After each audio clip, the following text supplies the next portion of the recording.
সুপারিশ করবেন এমনটা নয়, বরং তিনি নিজের ওজন পেশ করবে যে আমি দুনিয়াতে এই কর্মটা করেছি, একজন মানুষকে খুন করে ফেলেছিলাম, আজকে আল্লাহ সুবহানাহু ওয়া তাআলা আমার উপরে অনেক বেশি রাগান্বিত, আজকে আমার কি হয়, লা আদরি, হায় হায় আজ কি হবে।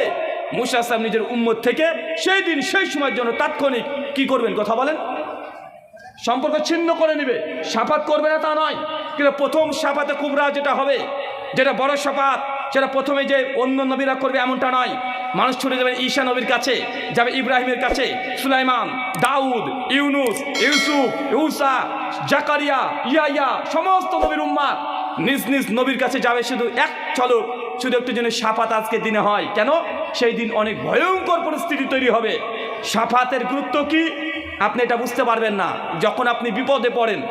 আপনার স্ত্রী যদি অসুস্থ হয়, আপনার সন্তান যদি অসুস্থ হয়, যদি কলকাতা মেডিকেল সেন্টারে যদি ভর্তি করতে হয়, তখন দেখবেন আপনি খুঁজে বেড়ান যে কলকাতা মেডিকেল সেন্টারে ডাক্তারের সঙ্গে বা ওইখানে কোনো মানুষের ভালো সম্পর্ক আছে না নাই, আমরা খুঁজে বেড়াই কি ভাই, না খুঁজে বেড়াই। আর যদি দেখেন না এমন একজনকে পেয়ে গেছেন যে আপনার বন্ধু ওই কলকাতা মেডিকেল সেন্টারে কাজ করে, তার একটা আশ্বাস পান, আলহামদুলিল্লাহ অন্ততপক্ষে আমার স্ত্রীর চিকিৎসাটা ভালো হবে, কেন আমার বন্ধু তাকে একটু বলে দিবে যে এটা আমার পেশেন্ট, আমার গ্রামের ছেলে, আমার বন্ধুর স্ত্রী।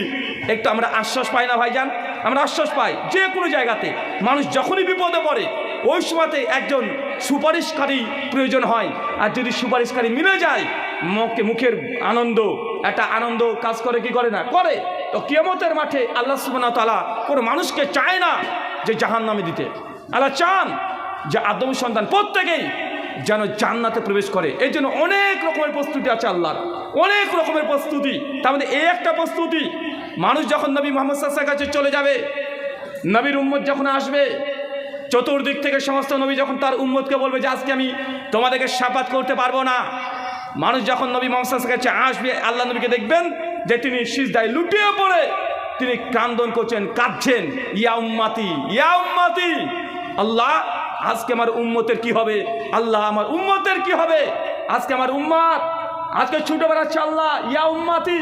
সমস্ত নবীরা যখন তার উম্মতের সঙ্গে কি করবে, সম্পর্ক থেকে সাময়িকক্ষণের জন্য সম্পর্ক ছিন্ন করবে, আর আল্লাহ নবী লুটিয়ে পড়বেন যে ইয়া উম্মতি, আজকে আমার উম্মতের কি হবে, আল্লাহ আল্লাহ সুবহানাহু ওয়া তাআলা সেই সময়তেই আল্লাহ নবীকে বলবেন, মুহাম্মদ তুমি মাথা তোলো, তুমি শাফাত করো, যা চাইবে আজকে তোমার শাফাতকে গ্রহণ করা হবে। তার মানে বুঝতে পারছেন কোন নবীর আজকে আমরা উম্মত হয়েছি, যাকে দেখি নাই কিন্তু প্রথম শাফাত আমাদের নবী করবে। আলহামদুলিল্লাহ আমরা চাই তো শাফাত ইনশাআল্লাহ। এই শাফাত যদি পেতে চান, নবীর যদি সঙ্গী হতে চান, তাহলে শুধুমাত্র এই দুনিয়ার যেই ছলনার মুহূর্তের মধ্যে আপনি আপাতত পুঁতে আছেন, এখান থেকে একটু মাথাটাকে তুলে দাঁড়াতে হবে। এই দুনিয়াটা খেলতামাশার জায়গা না, এটা আপনাকে মনে রাখতে হবে। মিশকাত হাদিস নাম্বার 5156। আল্লাহ নবী আলাইহিস সালাম একদিন তিনি বলতে বলতে সাহাবীদেরকে বলছেন যে দুনিয়া কি, এই দুনিয়ার বাস্তবতা। তিনি বলছেন একজন মানুষ যদি এই আঙ্গুলটা একটা সমুদ্রের মধ্যে চুবিয়ে দেয়, চোবানোর পরে হাতে যতটুকু পানি উঠেছে, এইটা হচ্ছে দুনিয়া। কি কথা বলেন, এইটা দুনিয়া। আর সমুদ্রের মধ্যে যত পানি থেকে গেল, এটা হচ্ছে আখিরাত। তার মানে আপনাকে এনে বুঝতে হবে, উদাহরণটা এত সহজ বাংলা ভাষা আপনাকে বললাম যে মানুষ আপনি দুনিয়াতে যতই ছুটে বেড়ান না কেন, যতই কোটি কোটি টাকা উপার্জন করেন না কেন, যত আপনি গোটা বিশ্ব জগৎকে আপনি দখল করে নেন না কেন, গোটা ভারতের যদি প্রধানমন্ত্রী হয়ে যান, গোটা বিশ্ব জগতের উপরে রাজত্ব যদি করেন, তারপরেও আপনি কতটুকু কামিয়েছেন, মাত্র সমুদ্রের মধ্যে আঙ্গুল পুড়ে দিলে এই আঙ্গুলে যতটুকু পানি আপনি তুলতে পেরেছেন, গোটা সৃষ্টি জগতের মূল্য আল্লাহর কাছে তাই। আপনি কোন দিকে ছুটছেন, কোন দিকে ছুটছেন?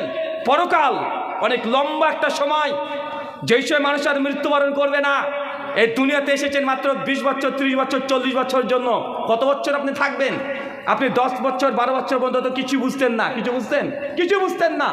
বিবাহ করেছেন 20 বছর বয়সে, আপনি 50 বছর, মাত্র 50 বছর বয়স হলেই আপনার শরীরে দুর্বলতা চলে আসে। তখন মানুষ আপনাকে এমনি পরিত্যাগ করে, মানুষ আপনাকে দেখলে দূরে চলে যাবে অটোমেটিক। মাত্র 30টা বছর আপনি উপভোগ করছেন, কিন্তু পরকাল এত লম্বা সময়। আপনাকে দুনিয়াতে প্রস্তুতি নিতে হবে। ইনশাআল্লাহ প্রস্তুতি নেব তো, প্রস্তুতি আমরা নেব তো ইনশাআল্লাহ। প্রস্তুতি নিতে হবে। বারবার বলি দুনিয়াকে মূল্যায়ন কম করতে হবে। দুনিয়ার যদি পেছনে ছুটতে চান তাহলে আখিরাতকে আপনারা বুঝতে পারবেন না।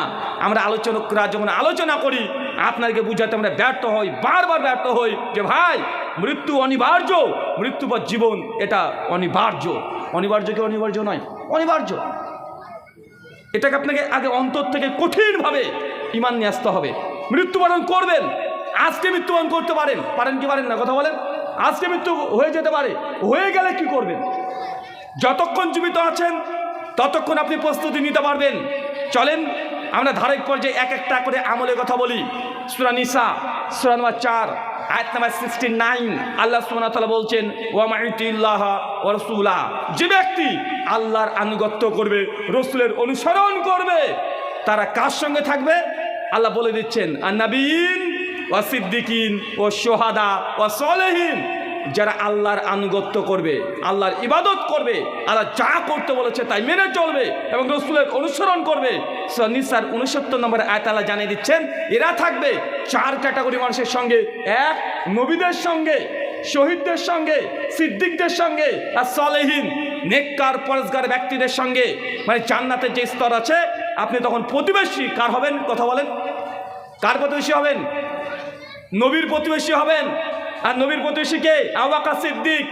আবু বকর সিদ্দিক নবীর প্রতিবেশী নয়, তারাও প্রতিবেশী হবে। সোহাদা, বদরের 313 জন সাহাবী উহুদের ময়দানে মৃত্যুবরণ করছেন, শাহাদাত বরণ করছেন 70 জন সাহাবী যারা শহীদ হয়ে গেছে।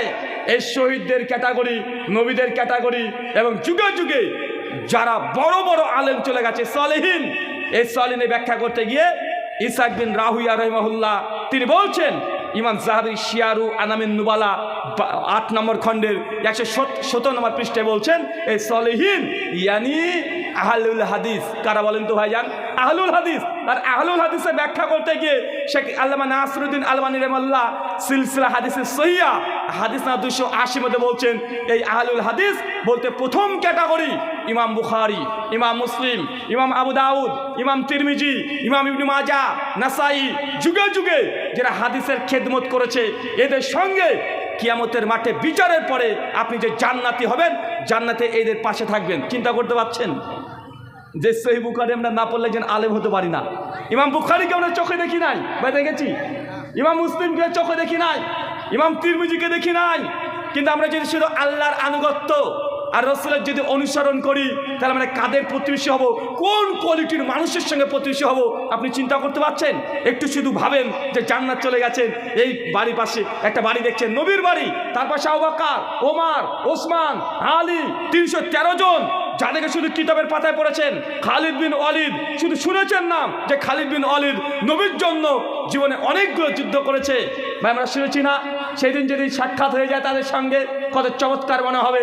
দুনিয়া 30-40টা বছরের কষ্ট যখন জান্নাতে প্রবেশ করবেন, অটোমেটিক সেই মহান মহান ব্যক্তিদেরকে দেখলে আপনার মনের অন্তর যে শান্তি, জান্নাত যে কত শান্তির জায়গা আপনি তখন বুঝতে পারবেন। আপনি দেখবেন কোনো ঐতিহাসিক জায়গায় গেলে কিছু কিছু সিন মনে পড়ে না? যেন হাজারদুয়ারিতে যান, যারা ইতিহাস পড়েছেন তখন ভাবেন, হ্যাঁ এটা সিরাজদৌল্লাহ এই কামানটা চালাতো। ভাই মনে হয় না সিনগুলো ভেসে ওঠে না ইতিহাসের পাতার বই? সমস্যা মাথাতে চলে আসে। তা জান্নাতে যখন যাবেন তখন তাদের চেহারা দেখলেই মনে হবে যে জান্নাত কত সুন্দর জায়গা, কত শান্তির জায়গা আপনি বুঝতে পারবেন। তার মানে প্রথম আমরা আমল পেলাম, 1 আল্লাহর আনুগত্য, 2 রাসূলের অনুসরণ। আচ্ছা রাসূলের অনুসরণ করি আমরা? কথা বলেন। রাসূলের অনুসরণ করি আমরা কোথায় করি? রাসূলকে সব জায়গায় চ্যালেঞ্জ করেছি। আল্লাহ নবীর আনুগত্য বর্তমান মুসলিম বিশ্বে যদি ধরা যায় 90% মুসলমান নবীর আনুগত্য করে না, এটা আপনি নিশ্চিত জেনে নেন। এর জন্য বেশি তো যাওয়ার দরকার নাই। আমি তো বলি আপনার ছোট যে সন্তান আছে, সন্তানের শুধু চুল কাটার স্টাইলটা দেখলে বুঝতে পারবেন যে চুলটা আপনি কার স্টাইলে কেটে দিয়েছেন। কার স্টাইলে কাটে চুল? কথা বলেন। কার স্টাইলে কেটেছেন? একদম গাজনি কাট। গাজনি বোঝেন তো চাচা? চাচা আপনি বুঝতে পারবেন না, মানে গোটাটা টাকলু আর মাঝখান দিয়ে ফেলে দিয়েছে এরকম, এটা হচ্ছে গাজনি কাট। কেউ আছে মানে এই পেছন থেকে পুরোটা চাচা, সামনে কয়েকটা ঝুঁটি বেঁধে রেখে দিয়েছে। কার এই সামনেও আছে পিছনে আছে, কিন্তু সাইডে নাই। আছে না নাই? দাড়ি রেখেছে বিরাট কোহলি মার্কা। কি নাম? বিরাট কোহলি মার্কা দাড়ি। মানে আল্লাহ নবী যে সুন্নাতি দাড়ি, এই সুন্নাতি দাড়ি আমার পছন্দ হয় না। বিরাট কোহলি একজন প্লেয়ার, খেলোয়াড়, আপনি তার আনুগত্য করছেন, তাকে আদর্শ হিসেবে গ্রহণ করেছেন, কোরআনুল কারীম সূরা বানী ইসরাঈল সূরা 17 আয়াত নম্বর 71 আল্লাহ বলছেন ইয়াউমা নাদউ কুল্লা উনাসিন বিইমামিহিম, সেই দিন প্রত্যেক মানুষকে তার ইমামের সঙ্গে তোলা হবে। আপনি দুনিয়াতে যাকে নেতা মেনেছেন, যাকে আদর্শ মেনেছেন, যাকে অনুকরণ করেছেন, কিয়ামতের মাঠে হাসরের দিন আপনি তার পেছনে উঠবেন। মানে সে যদি এখন বিরাট কোহলিকে যদি আপনি আনুগত্য অনুসরণ করেন, আপনি যদি সচিন টেন্ডুলকারকে যদি আনুগত্য অনুসরণ করেন, সিনেমার নায়ক নায়িকার যদি আনুগত্য অনুসরণ করেন, বলতো হাসর আপনার কার সঙ্গে হবে? কথা বলেন, কার সঙ্গে হবে? আপনার মেয়ে তো 3 বছর আগে পাখির ড্রেসের প্রেমে এতটাই পড়েছে, পাখির ড্রেস ছাড়া ওর ঈদ হবে না। সেরকম ছিল না? ছিল না? ছিল। মানে আপনার মেয়ে তার আদর্শকে দুনিয়াতে ওই কোন এক সিনেমার নায়িকা, আপনার স্ত্রী বলছে এবার ব্লাউজের কাটিংটা এটাই করব। কেন? ওই কোন নায়িকাকে দেখেছে এমনটা, যেমন পোশাক কিনছে আগে থেকে বলছে যে ওর মতো পোশাক কিনতে হবে, এটা করতে হবে। গোটা বিশ্ব জগতে মুসলমান দাবি করছে যে আমরা আল্লাহ নবীর আনুগত্য অনুসরণ করি, কিন্তু একটা জায়গাতেও নবীর আনুগত্য অনুসরণ নেই। প্রত্যেকটা জায়গাতে পশ্চিমা বিশ্বের আনুগত্য আদর্শকে আমরা গ্রহণ করেছি।